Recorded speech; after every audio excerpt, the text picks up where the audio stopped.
안녕하세요. 겁쟁이 단타꾼입니다. 2021년 1월 16일 일요일날 매매일지가 아니라 영상을 올려드립니다. 자, 오늘은 제가 하던 종가 매매 알려달라고 하시는 분도 많고 질문도 많아서 이 영상으로 총정리를 해볼까 합니다. 자, 요 총정리하는 내용, 뭐 다른 사람들은 전자책 만들어서 팔아라 뭐 이렇게 이야기 하시는 분들도 많았지만 뭐 그렇게 그런 걸로 벌 생각은 없고 한 번에 총 정리를 해가지고 저도 이 영상을 깔끔하게 만들어 놓고 다른 사람이 필요하다고 하면 그냥 이 영상 보고 공부해라 이렇게 할 정도로 꼼꼼하게 이 영상을 한번 만들어 보려고 합니다. 그래서 시간이 많이 없거나 주식으로 수익을 내고 싶으시면 이 영상을 보시면서 하나씩 지켜나가면 일단은 수익으로 조금만 적응하면 바꿔 나갈 수 있다는 거. 제가 지금 주변에 알려주고 있는 것도 다 이 방식이기 때문에, 그리고 제가 해왔던 것도 이 방식이기 때문에 참고하시면 될 것 같습니다. 그러면 영상 길어지지 않게 빠르게 이 영상 이제 종가 매매 하나씩 A부터 Z까지 조건 검색식부터 다 설명해 드리도록 하겠습니다. 자, 하나씩 보면 이렇게 적어봤어요.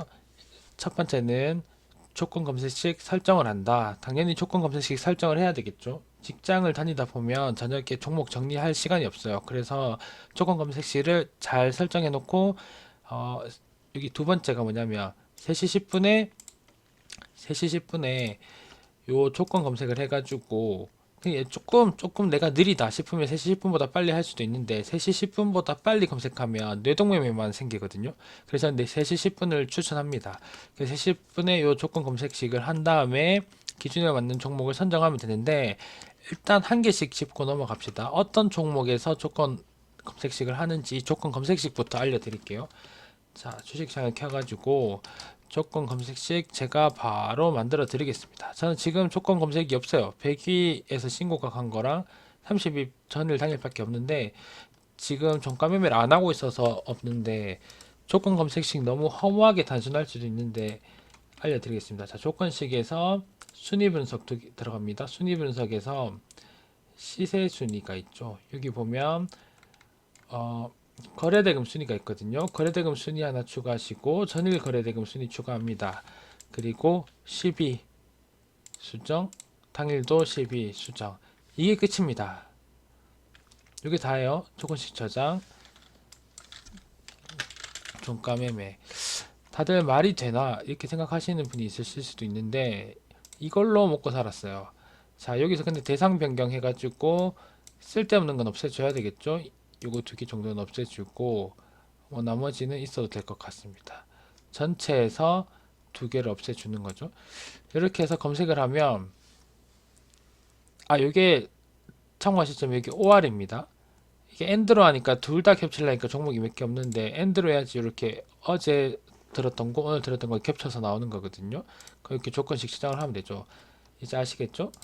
이렇게 12, 11을 하고 전일 당일이고 OR로 바꾸고 여기서 ETF 뭐 ETN 이런 거 빼면 끝입니다. 자, 요게 조건 검색식 끝이에요. 그래서 다시 돌아가 보면 요 종목이 이렇게 조건 검색식을 하면 12개 떴죠. 아까 전에 보면 여기 지금 12개가 뜨잖아요. 12개가 뜨고 원래 MTS로 매매를 해야 되잖아요. 제가 요 종가 매매를 하는 게 직장인들이 하기 좋으려면 MTS로 하겠죠. MTS로 하면 이렇게 단순해야 됩니다. 조건 검색식 검색을 하면 종목이 12개 정도 뜨고 그 12개만 분석하면 되는 거예요. 그러니까 시간이 10분이면 종가 베팅할 충분한 시간이 되겠죠. 이때 기준에 맞는 종목을 선정을 하고 그 다음에 19분 전후에 매수를 하는 거예요. 19분 전후에요. 보통 19분, 20초 이게 계속 하다 보면 초 단위로 이제 흐름이 보이거든요. 19분 한 20초부터 심리적으로 매수가 들어옵니다. 왜냐하면 한 3, 40초는 남아야지 돈 많은 사람들이 매수 주문에 넣을 수 있거든요. 막 10초 전에, 5초 전에 이렇게 넣기가 쉽지 않아요. 그래서 보통 19분, 20초 정도부터 매수가 들어오거든요. 근데 19분 쯤에는 하락을 하고 있는 경우가 많아요. 그래서 그럴 때를 노리면서 진입을 하거나, 또 너무 반등을 빨리 할 것 같다 싶으면 17분쯤 들어갈 수도 있고, 뭐 그거는 이제 자기의 재량이죠. 경험이고, 그런 것들 합니다. 그리고 나서 중요한 건 9시 6분에 매도를 9시 6분 전에 매도를 한다. 보통은 9시 3분 전에 매도가 거의 다 돼요. 그러니까 3분봉 차트로 첫 봉 아니면 두 번째 봉에 끝이 나는 거죠. 이 넘어가지 않는 게 아주 중요합니다. 다음날 주도주는 뭐가 될지 모르는 거거든요. 지금 우리가 하고 있는 종가 매매는 전날 주도주기 때문에 다음날 9시 6분이 지나가면 끝이에요. 다시 뭐 주도주가 돼서 살아날 수도 있지만 그건 그냥 그 다음날 주도주로 다시 채택된 것일 뿐이고, 우리는 전날 주도주를 베팅하기 때문에 아침에 잠깐 그 여파가 미칠 뿐 사라지기 때문에 이 이후에는 꼭 손절이든 익절이든 매도를 해야 된다. 이걸 꼭 아셔야 됩니다. 그래서 이게 뭐냐면 이게 하나의 큰 틀이에요. 이 틀만 유지하고 있으면 이 안에서 이제 종목 선정하는 경험이 쌓이게 되고, 매도 진입 타점에 대한 경험이 쌓이면 디테일하게 성적이 조금씩 더 좋아지는 겁니다. 아시겠죠? 그러면 이 기준이라는 게 뭔가, 이 기준, 조건부 핵심 아까 알려드렸고, 이 기준이라는 게 뭔가, 이게 어렵거든요. 이게 어려워요. 자, 여기서 보시면 미선물과 지수 파악을 해야 된다. 예를 들어서 요즘 같은 경우에는 종가 매매할 때 딱 보면 미선물이 계속 하락 중이거든요. 그러니까 미선물이 하락 중이라는 말은 빅스가 올라가고 있단 말이죠.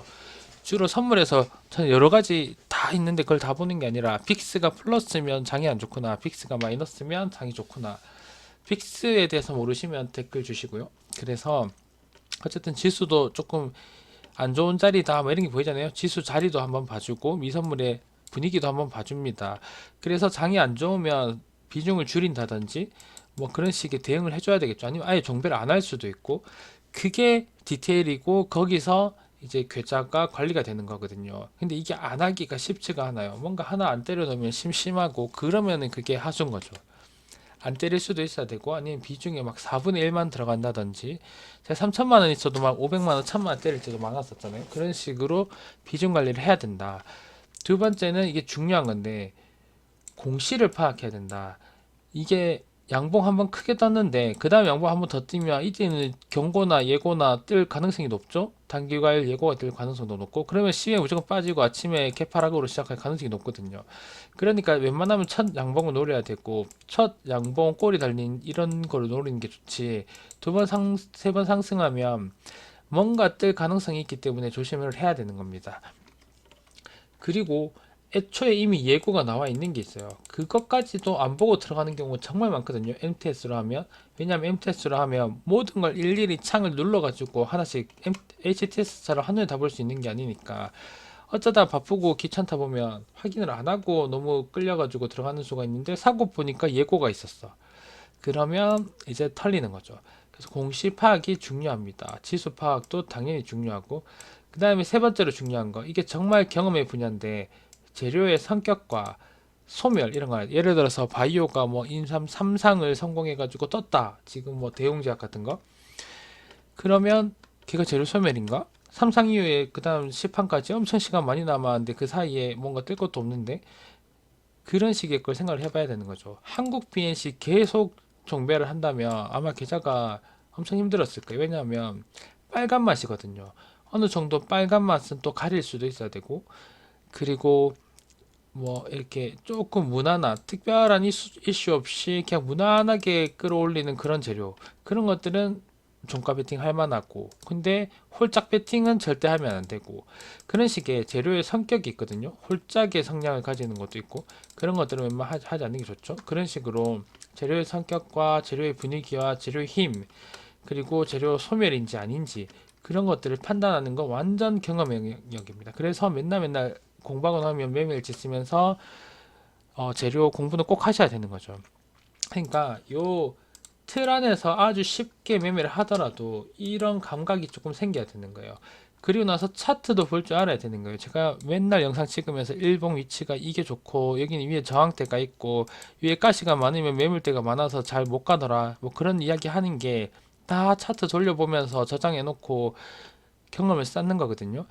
이제 결국에는 제가 뭐 처음 하는 신입들이나 뭐 그런 사람들한테 알려줘도, 처음 하는 주식하는 사람들 알려줘도 이 틀을 아주 잘 지키거든요. 근데도 수익이 잘 안 나는 이유가 뭐냐면 요거에 대한 감각이 없어서 그런데, 요거 감각은 한두 달 하다 보면 금방 생깁니다. 금방 생겨요. 그래서 한 두 달쯤 되면 벌써 손익분기 넓고 수익을 내기 시작하죠. 완전 주식 처음 하는 사람도 요 방법 그대로 하면 요 틀을 지키면서 요거에 대한 경험이 쌓이면, 그리고 이거는 이제 조금 수익 나기 시작하면 이제 잔머리가 생긴다. 융통성과 잔머리가 생기면서 9시 9분을 넘깁니다. 원래 같으면 9시 정각에 하락하면 팍 자르던지 첫 반등에 바로바로 잘라줘야 되는데 안 자르고 좀 지켜볼까? 이런 건 보통 가던데 지켜볼까 하다가 골로 가는 거죠. 이제 여기서부터 산전 수전이 시작되는 거예요. 그래서 칼 손절이 필수입니다. 저도 이 칼 손절을 위해서 9시 6분 되면 앱이 완전 꺼지게 만든다든지 아니면 마이너스 2% 스탑로스를 설정을 한다든지 여기서 엄청 많이 힘들어했죠. 아주 장기간. 그래서 이 모아는 경험들을 지키면, 그 지키고 경험이 쌓이면 이 틀 안에서 수익이 거의 무조건 납니다. 그래서 제가 지금 거의 2년간 이걸로 이때까지 잃었던 것도 다 벌고 수익도 많이 냈고 수익률 몇백 퍼센트 냈던 것도 다 이렇게 종가 매매를 통해서 수익을 낸 겁니다. 자, 이렇게 해서 제가 다 알려드렸고, 어떤 차트 뭐 어떻게 들어가냐 이런 건 제가 과거에 했던 영상들, 지금은 종가 매매를 안 하고 있지만 하고 있는 것들 보면 다 영상이 있어요. 근데 이 종가 매매의 장단점이 있다면 하루에 아주 짧은 순간을 한다는 거예요. 그래서 직장인도 할 수 있다. 하루에 한 10분, 20분밖에 안 하니까 할 수 있죠. 거의 담배 피는 시간이면 할 수 있으니까. 그리고 경험이 쌓이면 꾸준한 수익도 가능합니다. 조금 잃은 날이 있다고 하더라도 계속 반복적으로 하면, 저도 승률이 나쁘지 않았던 것처럼 한 달에 뭐 5-6번씩 잃으면서 수익을 냈던 것처럼 어느 정도 꾸준한 수익, 조금 잃는다 하더라도 결국에는 우상향의 수익을 낼 수 있거든요. 그래서 장점이긴 한데, 자, 단점은 뭐냐면 결국에는 종가 매매이기 때문에 지수에 영향을 받습니다. 지수에 영향을 받아요. 지수가 좋을 때는 수익을 내는 날이 많고, 지수가 안 좋을 때는 오히려 그런 테마주 위주로 종배를 하다 보면 팍팍 떨어져 가지고 크게 잃는 경우가 많거든요.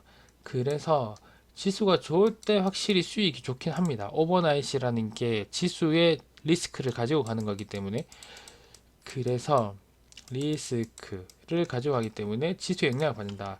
두 번째는 실력과 무관하게 어느 정도 확률에 의지를 해야 되는 게 있어요. 왜냐하면 당연히 지수에 영향을 받는 것 자체도 확률이니까. 그래서 꾸준히 상승은 하지만 등락이 커서 이렇게 뭔가 좀 힘들게 올라가는 그런 모양이 보이거든요. 고수님들처럼 이런 상승은 잘 안 돼요. 그걸 아셔야 된다는 겁니다. 그래서 제가 지금 계속 장중 매매를 하고 어느 정도 종가 매매를 잠깐 쉬면서 계속 새로운 돌파구를 찾아내는 이유가 뭐냐면, 그런 생존 재테크님도 보면 한 달에 한 번 정도 있잖아요. 한두 번 읽고 계속 수익 내고 꾸준히 수익 내는 분들 정말 많은데, 종가 베팅은 어느 정도 확률의 영향을 받고 지수의 영향을 받기 때문에 게다가 많이 흔들리는 경우가 많습니다. 개파락 당하는 경우도 많고. 그래서 장중에 제 의지와 실력만 있으면은 아주 높은 확률과 안전한 매매를 만들 수 있지 않을까라는 걸 최대한 하기 위해서 저는 지금 다른 공부를 하고 있는 건데, 요렇게 종가 매매만 해줘도 이런 단점들을 제외하고는 꾸준히 수익이 가능하다 점을 알려드리는 것입니다. 그래서 제가 지금 다 알려드렸어요. 다 알려드렸어요. 자, 여기서 몇 가지 또 잠깐 또 설명해 드리면, 자, 조건 검색식 요거 조금만 디테일하게 설명해 드릴게요. 왜 이렇게 두 개만 하느냐, 왜 두 개만 하느냐. 자, 여기 10이 넘어가면은 10일을 넘어가면은 경량성이 좀 안 나오는 경우도 많고, 그리고 아침에 파워가 약해요. 그리고 10위 안에 이만큼 돈이 들어왔던 종목은 아침에 갭 지수 때문에 갭 하락을 했다 하더라도 어느 정도 한 번에 회복하고 죽는 경우가 거의 많습니다. 제가 다 경험해보고, 옛날엔 100일까지 싹 훑어보다가 50일까지 훑어보다가 30일까지 훑어보다가 지금 10일까지 또 좁혀진 건데, 줄이면 줄일수록 승률과 수익률이 올라갔습니다. 그래서 제가 결국 이렇게 단순화된 거고. 그러면 맞다, 제가 종목 선택 기준에 대해서 설명 안 해줬는데, 이 12가지 중에서 그러면 무엇을 선택해야 되느냐, 이 안에서 한번 봅시다. 저도 지금 종가 베팅을 하진 않았지만 이 안에서 만약에 무엇을 종가 베팅을 했을까 하나씩 하나씩 살펴보겠습니다. 여기서 일단 이런 하이닉스 같은 대형주는 당연히 다 빼겠죠. 어느 정도 변동성이 있어야 되니까.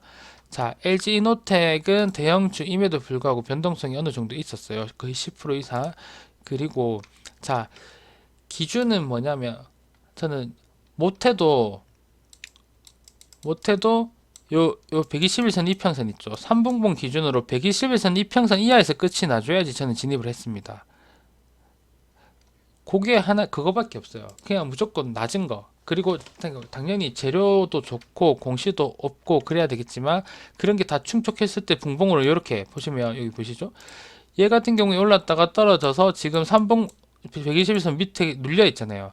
그럼 아침에 이렇게 뜨는 경우가 많다는 거예요. 아시겠죠? 근데 얘는 어때요? 뚫렸다가 내가 요렇게 또 지지부진하다가 끝났으면 요런 상황을 많이 느꼈지만 얘는 끝이 좀 올라가면서 끝났죠.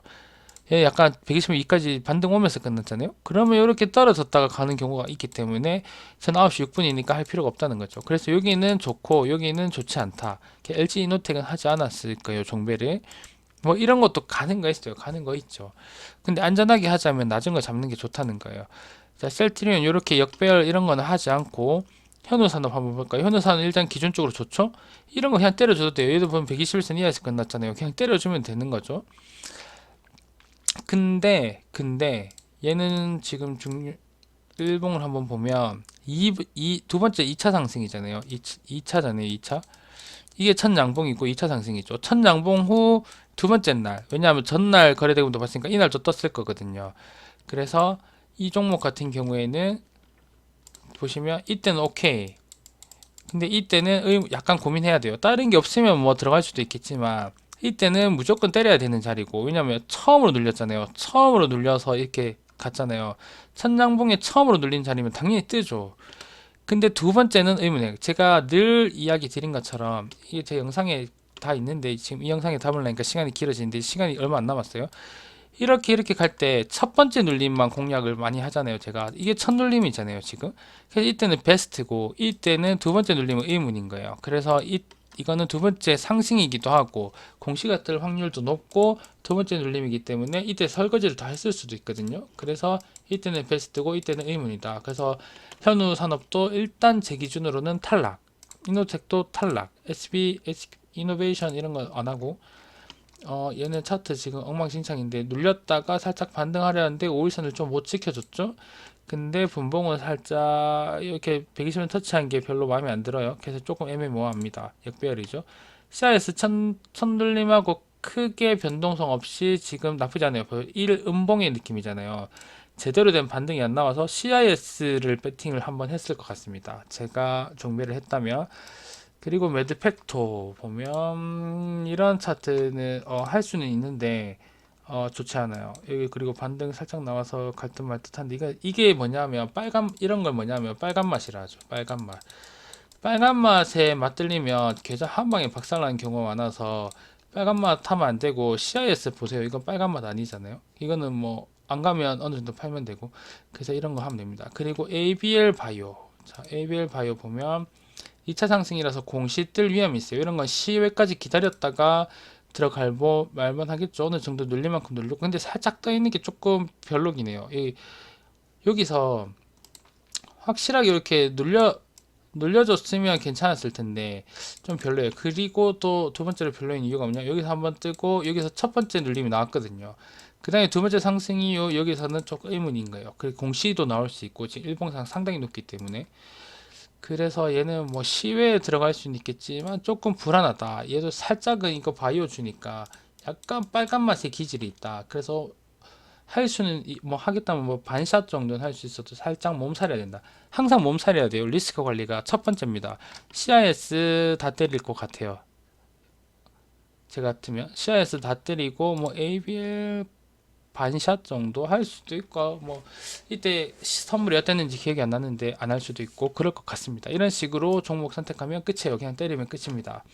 그래서 CIS도 웬만하면 분봉에서 디테일하게 최저점 잡아주고 그렇게 하면 됩니다. 그래서 이렇게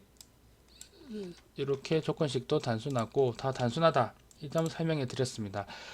찍다 보니까 영상이 20분이 됐는데 이 영상에 제 종가 매매 다 담았습니다. 그래서 이 영상으로 해보실 분들은 해보셔도 되고 요렇게 경험이 생길 때까지는 한두 달은 헤맬 수도 있으니까 다들 이제 너무 큰 금액으로 하지 마시고 경험해 보시면 좋을 것 같아요. 지금은 지수가 안 좋기 때문에 손실을 많이 볼 수도 있거든요.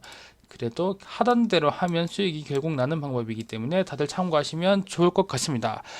영상 10초 남았으니 좋아요와 구독 부탁드리고 요 블로그도 많이 방문해 주시고 쿠팡에서 물건 살 일 있으시면 단타꾼도 후원해 주시면 좋을 것 같습니다. 영상 마치도록 하겠습니다.